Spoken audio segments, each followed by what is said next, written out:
एक नया chapter start कर रहे हैं इलेक्ट्रोकेमिस्ट्री।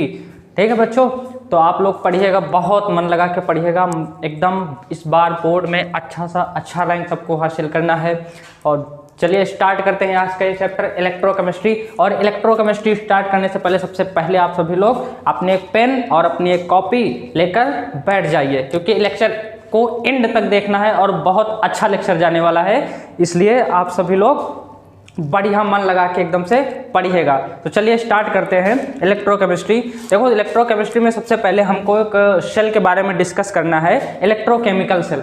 ठीक है, इलेक्ट्रोकेमिकल सेल के बारे में डिस्कस करना है। अगर हम बात करें इस इलेक्ट्रोकेमिकल सेल को, तो इलेक्ट्रोकेमिकल सेल को हम गैल्वेनिक सेल भी बोलते हैं। क्या बोलते हैं? Galvanic cell. गैल्वेनिक सेल,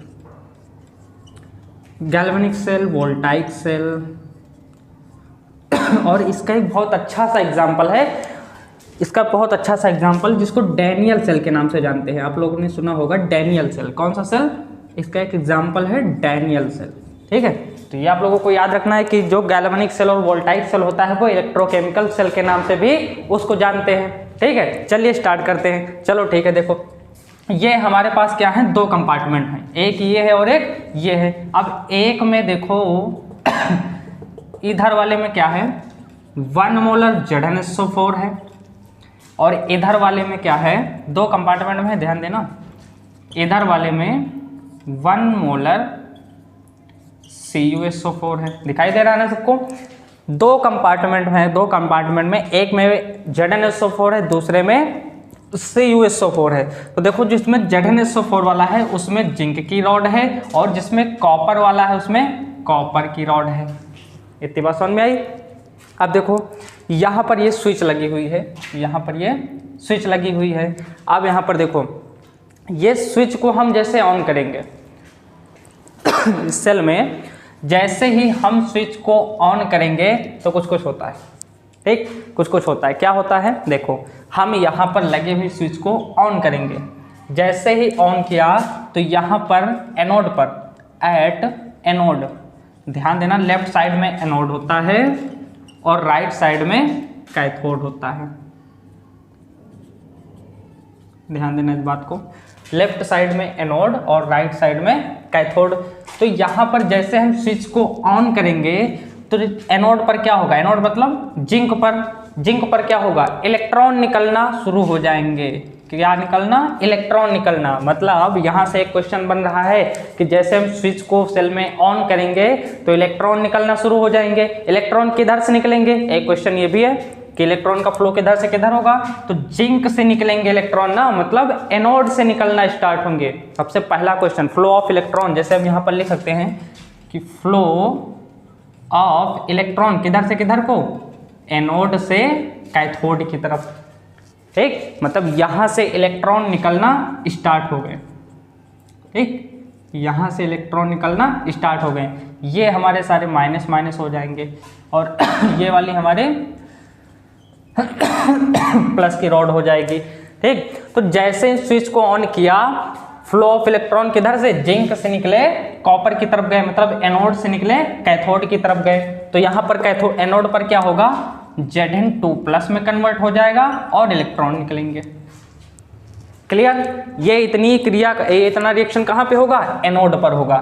जैसे ही स्विच को ऑन किया, इलेक्ट्रॉन निकलना शुरू हो गए। यहाँ पर एक बात ध्यान देना कि अगर इलेक्ट्रॉन इधर से निकले हैं, किधर से, एनोड से कैथोड की तरफ, अगर फ्लो ऑफ इलेक्ट्रॉन एनोड से कैथोड की तरफ हो रहा है तो फ्लो ऑफ आई, मतलब फ्लो ऑफ करंट किधर से किधर को होगा, उसके अपोजिट डायरेक्शन में, कैथोड से एनोड की तरफ। मतलब यहाँ पर फिर दूसरा क्या हो जाएगा, फ्लो ऑफ आई, मतलब फ्लो ऑफ करंट किधर से, अपोजिट डायरेक्शन में, कैथोड से एनोड की तरफ। इतनी बात पता होगी आप सभी को।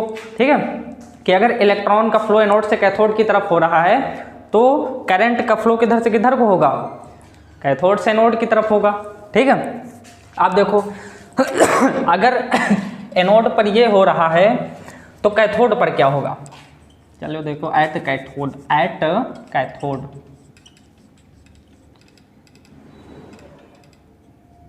एट कैथोड, कैथोड पर क्या होगा, Cu2+ कन्वर्ट हो जाएगा, +2 इलेक्ट्रॉन क्या देगा, कॉपर देगा। ये इतना रिएक्शन हमारा कहाँ होगा, कैथोड पर होगा। तो जैसे हम स्विच को ऑन करते हैं तो ये दोनों चीजें हमारे रिएक्शन होंगे। एनोड पर क्या होगा, जिंक कन्वर्ट हो जाएगा Zn2+ में, इलेक्ट्रॉन निकाल देगा। कैथोड पर ये हो जाएगा। ठीक, अब देखो यहाँ पर इन दोनों रिएक्शंस को क्या बोलते हैं, हाफ रिएक्शन बोलते हैं। क्या बोलते हैं, इन दोनों रिएक्शंस को हाफ रिएक्शंस बोलते हैं, हाफ रिएक्शन बोलते हैं। ठीक है, यहाँ पर ये देखो, ये इतनी बात समझ में आई, फिर से एक बार समझा दें। दो कंपार्टमेंट है हमारे पास, दो कंपार्टमेंट में एक में ZnSO4 है, दूसरे में CuSO4 है और ये दोनों कंपार्टमेंट इंटरनली कनेक्टेड हैं किससे, सॉल्ट ब्रिज से। इंटरनली किससे, सॉल्ट ब्रिज से। ये हमारा जो है इसको बोलते हैं सॉल्ट ब्रिज। ठीक है, सॉल्ट ब्रिज, यहाँ पर लिखने की स्पेस नहीं है, नहीं लिख देते, समझ जाना, इसको सॉल्ट ब्रिज बोलते हैं। ये जो कनेक्टेड है इंटरनली सॉल्ट ब्रिज से है, और एक्सटर्नली किससे कनेक्टेड है, वायर से। इंटरनली सॉल्ट ब्रिज से कनेक्टेड है और एक्सटर्नली वायर से कनेक्टेड है। इतनी बात समझ में आई। अब ZnSO4 सॉल्यूशन में जिंक की रॉड है और कॉपर, CuSO4 में कॉपर सल्फेट में कॉपर की रॉड है। ठीक, इतनी बात समझ में आई। अब हम यहाँ पर जैसे ही स्विच को ऑन करते हैं तो जिंक से इलेक्ट्रॉन का फ्लो शुरू हो जाता है, मतलब इसको हम सोर्स ऑफ इलेक्ट्रॉन भी बोल सकते हैं। क्या बोल सकते हैं, सोर्स ऑफ इलेक्ट्रॉन। अब जैसे ही सोर्स ऑफ इलेक्ट्रॉन मतलब जिंक से इलेक्ट्रॉन निकलेंगे तो किधर जाएंगे, कैथोड की तरफ जाएंगे। तो मतलब यहाँ पर देखना, फ्लो ऑफ इलेक्ट्रॉन एनोड से कैथोड की तरफ हो रहा है, तो फ्लो ऑफ करंट किधर से होगा, कैथोड से एनोड की तरफ होगा। इतनी बात समझ में आई। अब यहाँ पर दो रिएक्शंस हो रही हैं। एनोड पर हो रही है, Zn जो जिंक है वो कन्वर्ट हो रहा है Zn2+ में और इलेक्ट्रॉन निकाल रहा है, और कैथोड इलेक्ट्रॉन ऑब्जॉर्ब करके कॉपर निकाल रहा है। इतनी बात समझ में आई। अब ये जो दो रिएक्शंस बनी है, इन दोनों रिएक्शंस को क्या बोलते हैं, हाफ रिएक्शन। क्लियर। अब इन दोनों के हाफ रिएक्शंस के मिलने से क्या बनता है, नेट सेल रिएक्शन बनती है। अब अगर इन दोनों हाफ सेल रिएक्शन से हम नेट सेल रिएक्शन लिखें, नेट सेल रिएक्शन, ठीक है। नेट सेल रिएक्शन कैसे बनती है, हाफ सेल रिएक्शन के मिलने से। कैसे, Zn यहाँ पर सॉलिड हो जाएगा, प्लस कॉपर के पास आयन है तो ये एक्वायस सॉलिड हो जाएगा। अब यहाँ पर Zn के पास एक्वायस सॉलिड हो जाएगा,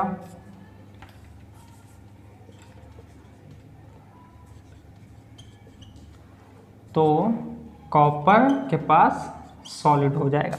अब ये जो रिएक्शंस लिखी गई है, इस रिएक्शंस को बोलते हैं नेट सेल रिएक्शन। क्लियर, इतनी बात समझ में आई। इसको बोलते हैं नेट सेल रिएक्शन। अब यहाँ पर देखो, नेट सेल रिएक्शन हमने लिख दी। अब देखो इस सेल को रिप्रेजेंट कैसे किया जाता है, सेल रिप्रेजेंट, ठीक है।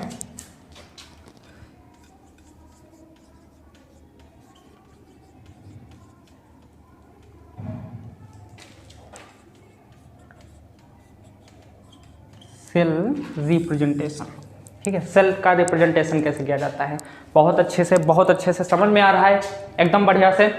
कोई प्रॉब्लम नहीं होनी चाहिए, कहीं पर भी कोई नहीं होनी चाहिए। अगर एक भी % कहीं पर समझ में ना आए, फिर से कमेंट करिएगा, वीडियो एक बार फिर से अपलोड किया जाएगा, ठीक है।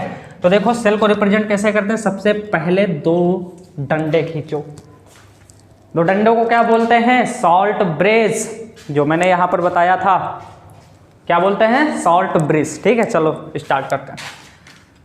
Zn लिखो प्लस Zn2+ लिखो, ठीक। उसके बाद इधर कॉपर के पास 2+ हो जाएगा, इधर कॉपर के पास 2+ हो जाएगा और कॉपर हो जाएगा। मैंने बोला था कि जिसके पास कोई आयन नहीं होता है उसको सॉलिड से लिखते हैं, S से लिखते हैं, और जिसके पास आयन होता है उसको Aq से लिखते हैं, जिसको एक्वायस बोलते हैं। और ये Aq इधर ये हो जाएगा सॉलिड। यहाँ पर जिंक सॉलिड था और उधर कॉपर सॉलिड हो गया। तो ये जो रिएक्शंस लिखी हुई है, इस रिएक्शन को क्या सेल से रिप्रेजेंटेशन किया जाता है, इसमें क्वेश्चन आता है। क्लियर, सेल रिप्रेजेंटेशन कैसे किया जाता है, Zn Zn2+ salt bridge Cu2+ Cu। ये रिएक्शन याद रखना मेरे भाई, ठीक है, याद रखना इस रिएक्शंस को। अब इतना आगे पढ़ लो तो आगे चले, इसके आगे बता they sell net cell potential कैसे लिखा जाता है, ठीक है, इतनी बात समझ लो, फिर आगे चलते हैं। जल्दी से स्क्रीनशॉट लो। हो गया, चलें आगे, चलो आगे चलते हैं, रेस्ट कर रहे हैं।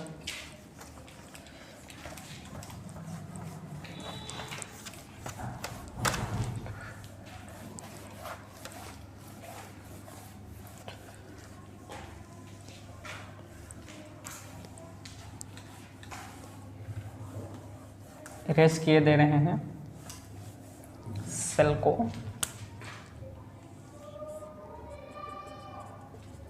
चलो अब नेट सेल पोटेंशियल इसका कैसे लिखा जाता है। Net cell potential, net cell potential मतलब ई नॉट सेल, ठीक। नेट सेल पोटेंशियल को कैसे लिखते हैं, ए नॉट सेल से। अब यहाँ पर ए नॉट सेल क्या है, ए नॉट सेल है स्टैंडर्ड स्टेट। स्टैंडर्ड स्टेट मतलब 25 डिग्री सेल्सियस और आयन की कंसंट्रेशन 1 मोल होती है, उसको बोलते हैं स्टैंडर्ड वैल्यू, ठीक है। ए नॉट सेल को क्या बोलते हैं, स्टैंडर्ड स्टेट। स्टैंडर्ड स्टेट का मतलब होता है 25 डिग्री सेल्सियस मतलब 25 डिग्री सेल्सियस और आयन की कंसंट्रेशन 1 मोल हो तो उसको बोलते हैं स्टैंडर्ड स्टेट, ठीक है। अब नेट सेल पोटेंशियल को कैसे लिखते हैं, E naught cell is equal to E naught cathode minus E naught anode. इतनी बात समझ में आई। अब देखो A naught sorry net cell potential को लिखने के लिए आईयूपीएससी ने एक बहुत अच्छी सी बात कही थी इसके बारे में। उन्होंने बोला था कि अगर किसी भी सेल का हमको जैसे ए नॉट कैथोड है या ई नॉट एनोड का, इन दोनों का अगर हमें नेट सेल पोटेंशियल लिखना है तो इन दोनों के साथ में इन दोनों का हमें रिडक्शन लेना पड़ेगा। चाहे कैथोड पर ऑक्सीडेशन हो रहा हो या एनोड पर रिडक्शन हो रहा हो, जब भी नेट सेल पोटेंशियल इसका हम निकालेंगे तो इन दोनों के साथ में हमको रिडक्शन लेके चलना है। ये किसने बोला था, आईयूपीएससी ने बोला था, ठीक है। कैसे, E naught cell is equal to E naught cathode का reduction minus E naught anode का रिडक्शन। उन्होंने ये बोला था कि दोनों का अगर हमें नेट सेल पोटेंशियल निकालना है तो दोनों का हमें रिडक्शन लेके चलना पड़ेगा, ठीक है। क्या बोला था,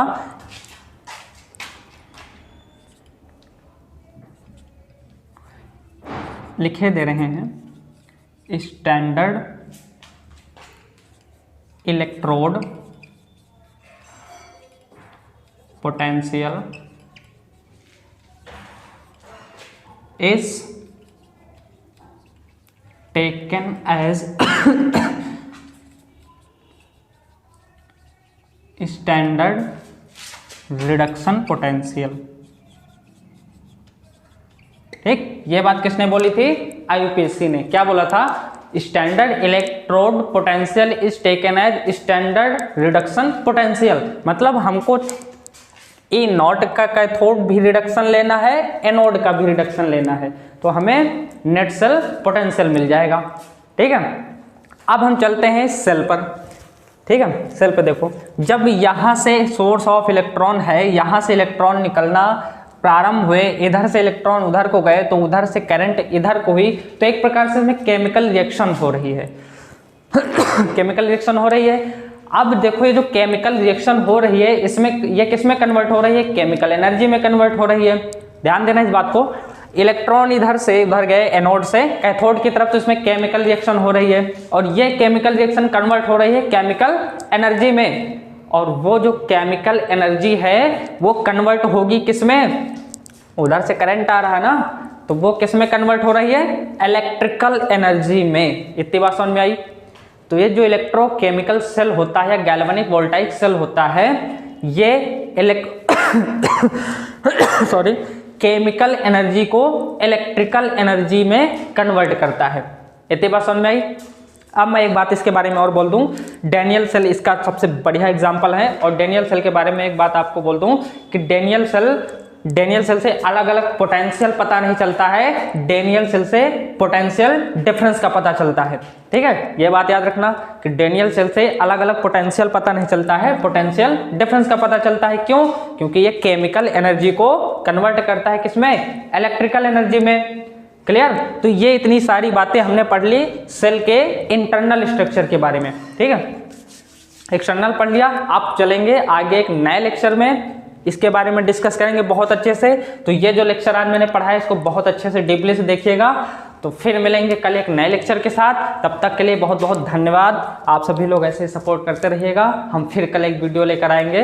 ठीक है, तब तक के लिए ओके बाय।